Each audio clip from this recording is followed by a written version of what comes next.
Welcome to the Relation Stitch podcast, where we discuss theoretical and spiritual principles related to relationships, marriages, family, and parenting. I'm your host, Clyde Fraley, licensed marriage and family therapist, with my wife and co-host, Stephanie. Let's get started. Well, hello. Welcome once again to another fantastic episode of Relation Stitch.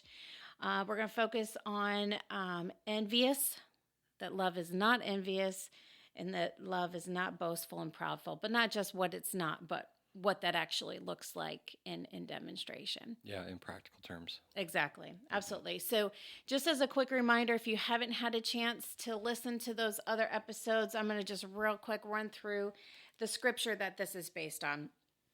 And I'm reading out of 1 Corinthians chapter 13, verse number 4.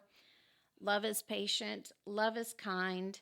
It does not envy, it does not boast, it is not proud. It does not dishonor others, it is not self-seeking, it is not easily angered, it keeps no record of wrongs. Love does not delight in evil, but rejoices in the truth. It always protects, always trusts, always hopes, always perseveres. And we mentioned in the last episode how this is just such a great example, not only of what love is, but especially as we think about how this operates in marriage. So we're going to focus on today the does not envy, does not boast, is not proud. And by the way, did you know this scripture is trending? Did you know that? Russell Brand did a video, right? He did. It's so cool. We just saw that on Instagram earlier this week. And I was watching it. You know, he's a pretty cool guy. He's got a lot of interesting things to say, but it was pretty awesome how he took actually the scripture, and instead of saying love is patient, love is kind, he encouraged his viewers to actually put their name in there.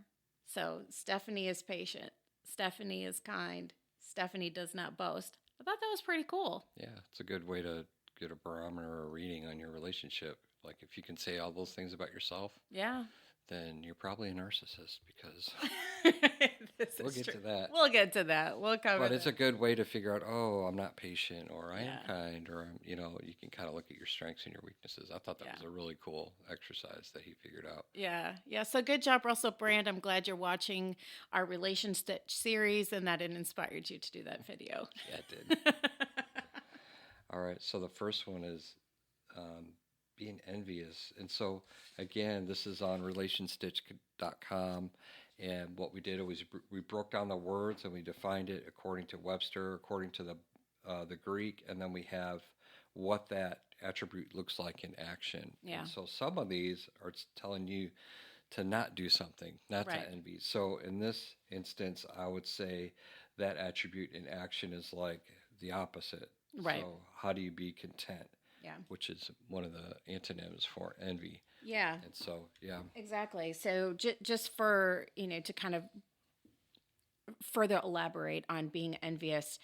So the definition of envious is a feeling of covetousness with regards to others' advantages, success, and possessions. Mm-hmm. And, sometimes you think, well, that might be a little bit difficult because when you think about being in marriage, isn't my possessions your possessions, my success your success? Well, why would I be envious? But actually, that can be a pretty big obstacle for a lot of relationships. It was for us when we first got married, and I see this with a lot of young couples, is they start out in life and maybe... So I didn't get my college degree right away, and you did. And so you excelled in your career a little quicker than I did. And there was a point where I remember having a conversation with one of my friends, like, man, she's really crushing it. And it kind of, my pride took a hit, And, but then I began to realize her success is my success. Yeah. Because even early on, we thought of ourselves as a unit. And it took a minute to get our footing on that, but once we realized, look, I'm your biggest cheerleader and you're my biggest cheerleader. And together it's about family. It's about the Fraley name, Right. not the Balk name or just the Fraley name, but the Fraley as it is As a unit. today, as it's combined. Yeah. And so I began to relax with that. And I wasn't so, jealous, I guess. Yeah. So it sounds like that if envy enters the relationship or enters the heart as it relates to your spouse, that could then even lead to some jealousy and some resentment then too. Mm-hmm. Yeah, what can happen is the rejection is the feeling that like your partner is choosing something other than you. Mm. So like in our instance, I felt like maybe because you were really running after your career and pursuing it pretty hard, and I felt a little bit left behind. And so that created a little bit of a feeling of rejection, Mm-hmm. which can lead to jealousy, which is I want what they have. Yeah. Mm-hmm. Yeah, I could see that. I could even see that on the flip side if maybe when the couple meets, they're both maybe in college, they both have kind of these dreams or aspirations for what their life will become. And then maybe the family makes a choice for, the one of them to stay at home with the kids and essentially set aside their career or their ambitions for the sake of the family. So I could see that. I know in your instance, it was, I guess, a little bit reversed, but really it seems like that could be actually a very common situation, especially if you have two very goal-minded and success-minded individuals at the start of their relationship. So yeah, I agree. That can lead to jealousy, and jealousy is a result of rejection, right? So when you were pursuing your career, I got a little bit, um, felt rejected because you were spending a lot of time at work. A perceived rejection. Right. It was perceived. Right. And so what happened was I felt jealous, and if left unchecked, that jealousy can turn into emotional embezzlement. So embezzlement is when you have access to something, like in the financial world, it's like you have access to all these accounts and then you take it. Mm. And so like I could have, because I have access to you, pushed you down or try to sabotage you in some way as a way taking that from you to bolster my own esteem. Yeah. Or you can do that with others. Like, let's say I just let you do your thing and you're succeeding in your career. And then I reach out into another relationship with maybe someone else that I know, and I get emotionally invested in them because now I'm talking, bad about you to one of my friends or even one of your girlfriends. And then that grows into something that's inappropriate. Right. An outlet in which now that balance has shifted, where maybe you no longer feel like if we're on scales, that if it's this way, that now that other outlet allows you now to kind of be the counterbalance. Like, oh, okay, I'll let her do her thing, but now this gives me the feeling that I need, or that missing element that I'm not getting. Yeah. And that's actually a really classical example of triangulation. So we're in a relationship and then there's stress there, and to temporarily relieve that stress, we bring in something or someone else, right? So instead of talking to you about it, I talk to them, and now there's a triangle there. Right. And so that's what that happens with emotional embezzlement a lot of times. Yeah. It creates a triangle. I love that term, emotional embezzlement. It just really creates such a great picture of what that looks like. Because we know embezzlement, but man, that's awesome to think about that from an emotional perspective. That's really, I love that term. Yeah. Well, I don't like the term. I like the picture that it creates. I don't like the emotional embezzlement. Let's not do that. We need a jingle. Emotional embezzlement. Yeah. Let's not do that. Let's not emotionally embezzle. Okay. No. So now how do we counteract that? How do we make sure we keep that from being fostered in the relationship? Another thing that's really important to understand is that you're going to go through cycles in your relationship. And so because I didn't have my degree as soon as you had yours, right? There was a little imbalance there. But once you got established, that gave us the freedom for us to now focus on my career. Right. And it kind of goes like that. And at least in my experience with us, it's like there'll be seasons where you travel a lot, and so I'm kind of on lockdown, and then that changes, and then we put a lot of effort into my practice. And Right.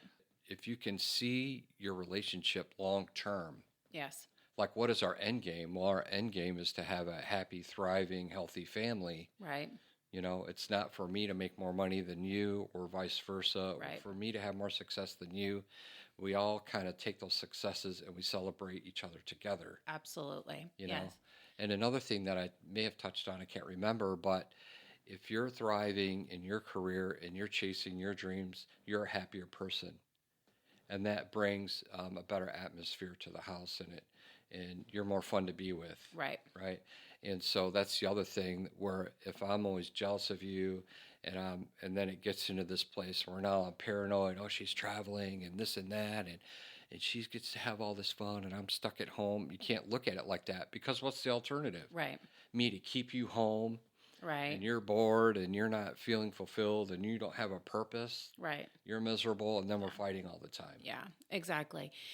Yeah. And so I think it's also very, we talked a lot about the person who potentially is feeling jealous, but I think it's also important for both partners to recognize that this could be an area of risk in the relationship, and for both parties to nurture that, because whereas one person needs to be on guard and keeping in mind that we are a team and I need to guard against jealousy, I think it's also important for the other person to make that person feel a part of the team too.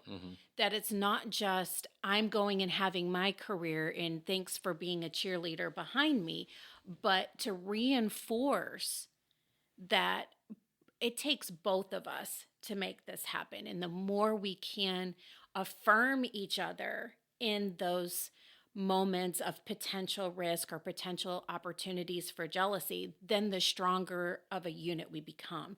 And if I know you're good, then I can do what I'm doing more effectively, because I don't have to worry about, oh my goodness, is this going to cause him to feel a certain way, and vice versa. Like the more we can be eye to eye, face to face, and say, look, we are in this together, then we can fend off some of those potential areas of jealousy. So that's what envy looks like internally.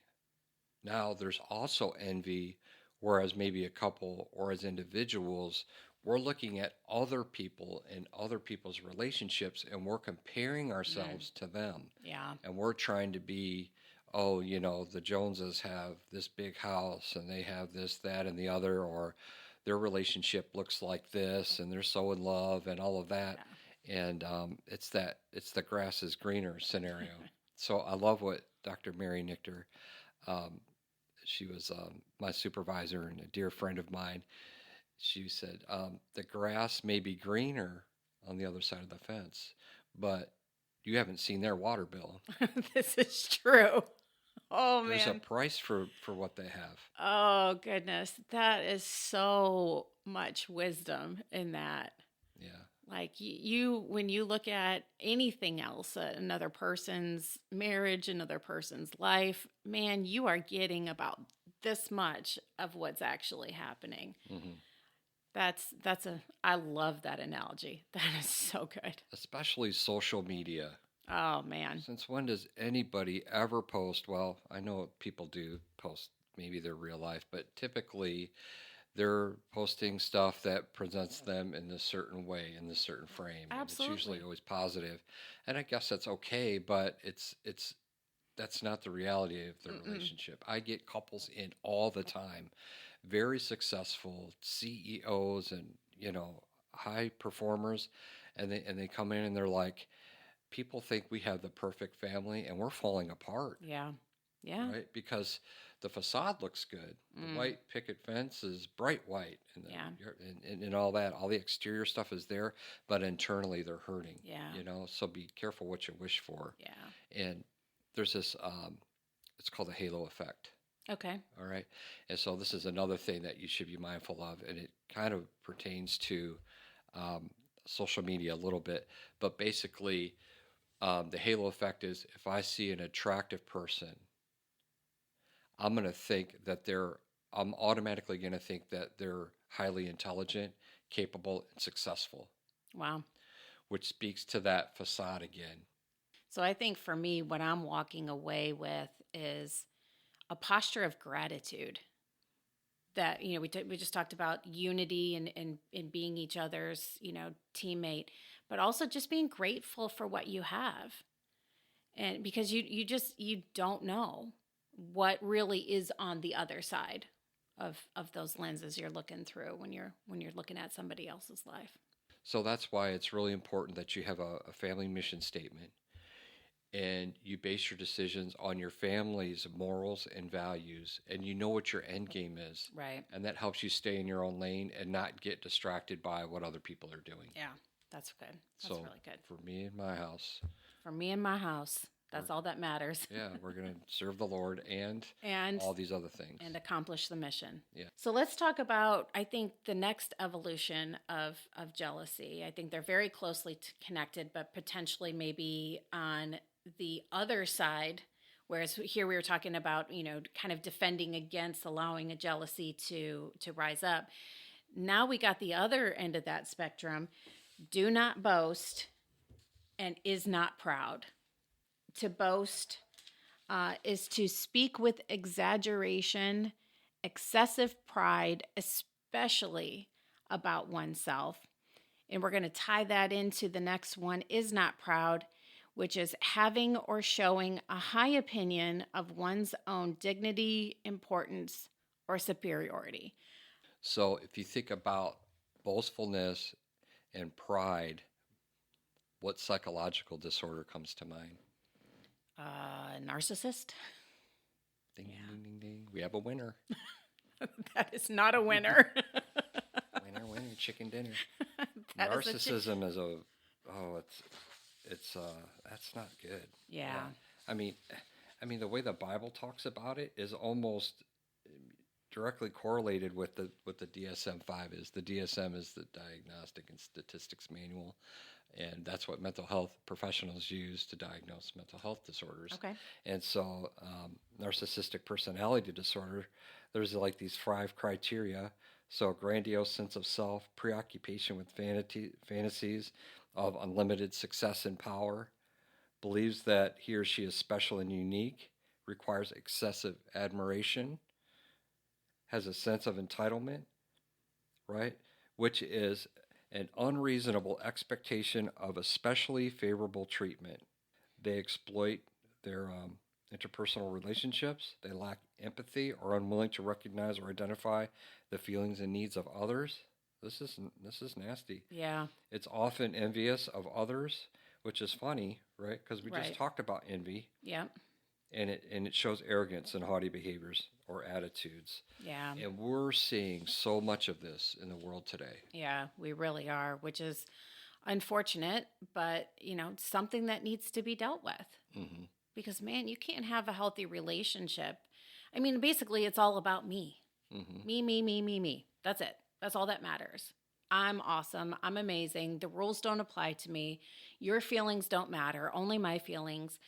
And I think that can also manifest not just in what you would typically think of somebody who's, very arrogant and very, over the top, but even for somebody who's like, my feelings, are more important than your feelings. And, so you need to cater to what I want.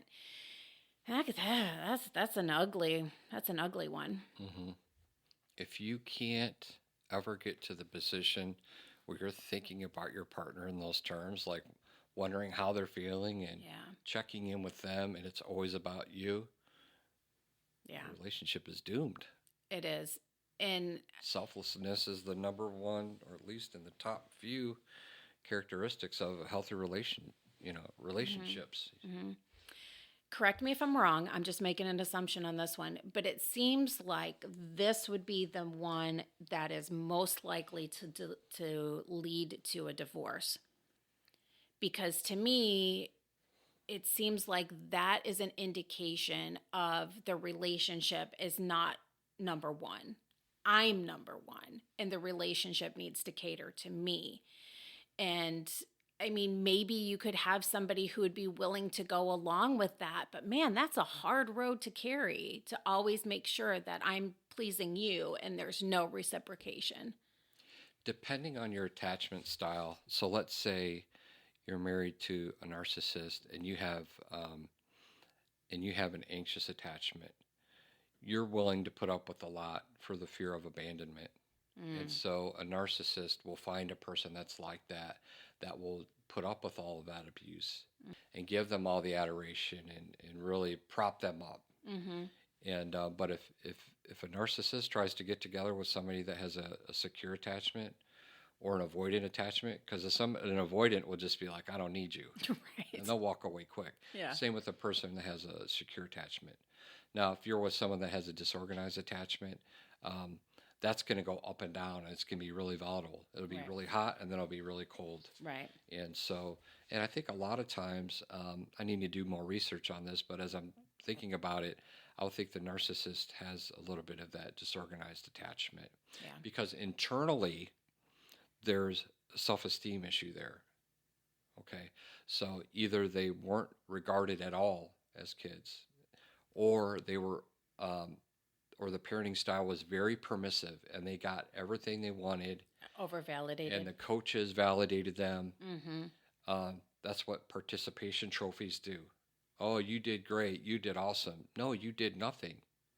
You did not earn that. Right. And that's the society that we're in right now. It's like you don't even have to show up hardly anymore to get your name on a plaque. Yeah. You know? And so that's what it creates. It creates narcissists. Now they feel entitled. So I think the demonstration of the narcissist, that is Toxic. It's very toxic. But I think this could also even not necessarily be that extreme. I think boastfulness and proudfulness can also creep in a way that's more subtle, but still very damaging to the relationship. So when I'm thinking about one of the synonyms of does not boast, one of them is exaggeration.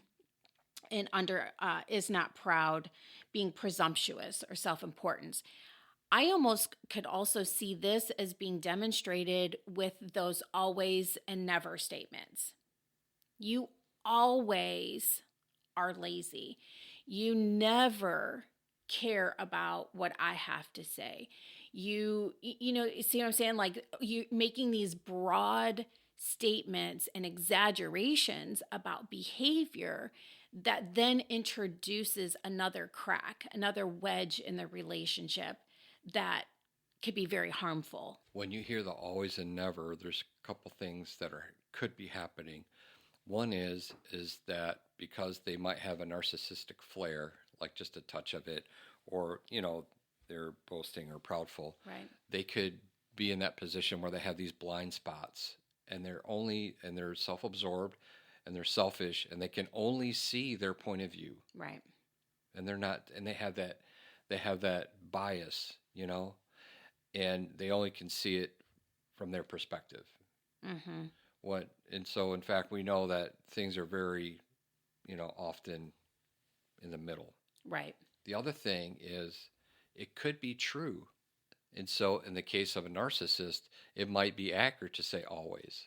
Because you could say, you always exaggerate, because they probably always do. You always feel entitled, because they probably always do. Or you never care about what I have to say.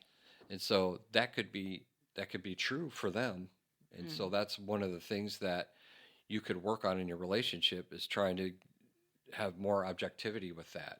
Right. And listen to your partner. It's like, if my partner keeps telling me always and never, I need to stop and think about it. Yeah. Be like, okay, I never put my socks in the hamper. So over the next month, I'm going to pay attention to that. Right. So you busted me.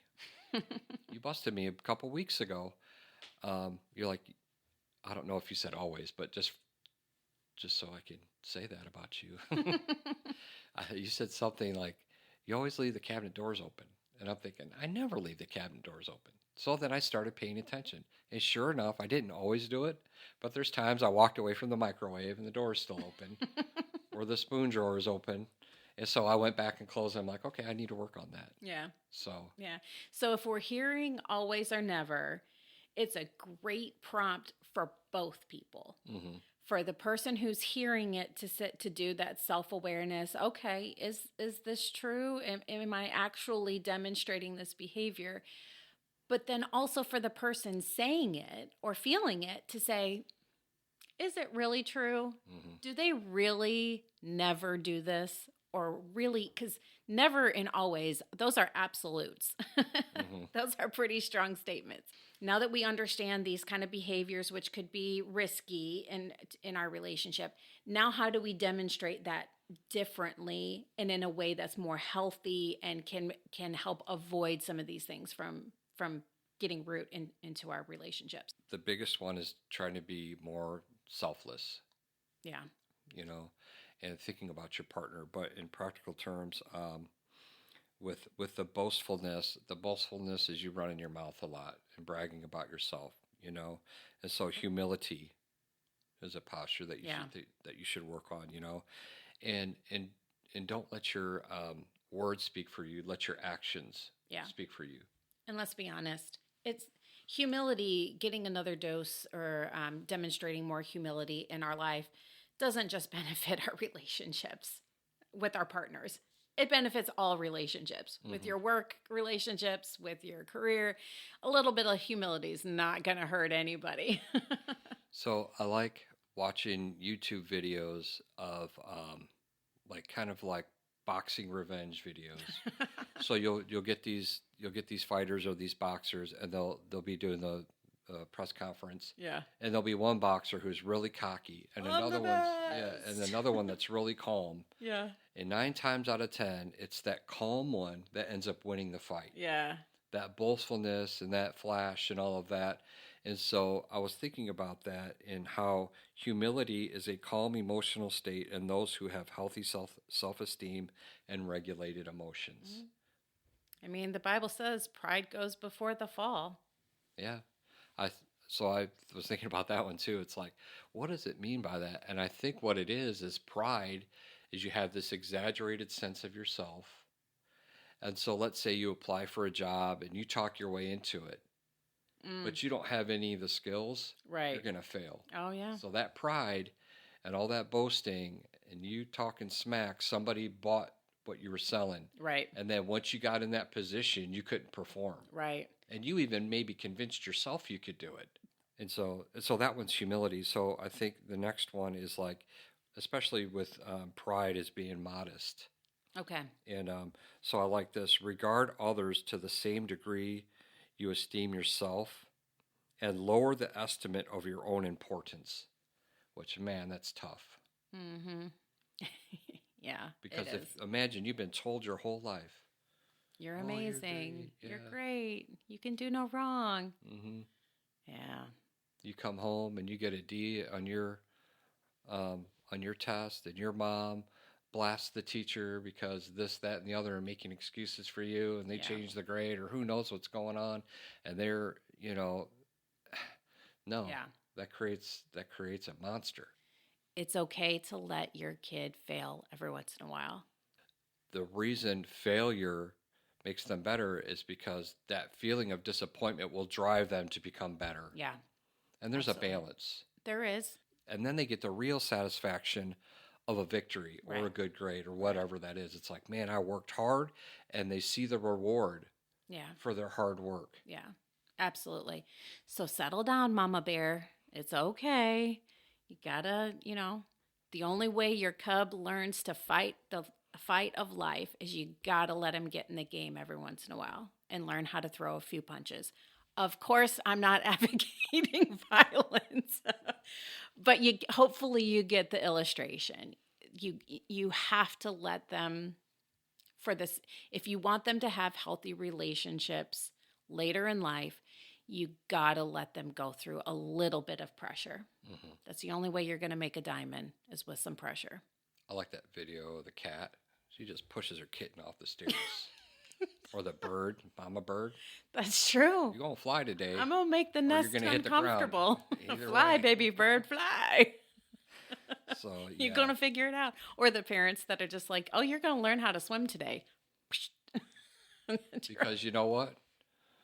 Little Susie or little Johnny, they're going to be in your basement till they're 45 years old, and you're going to be supporting them. That's I right. mean, I know we're really rabbit trained. Right. But all of these conditions. But it's important. I mean, the narcissist becomes the narcissist because of the conditions that they were developed in as a younger person. Mhm. It's important. How you raise your kids is important. So we want to be content, and we want to have humility, and we want to be modest. Yeah, That's how we offset those. absolutely. And be mindful of your partner. Again, you're in it together.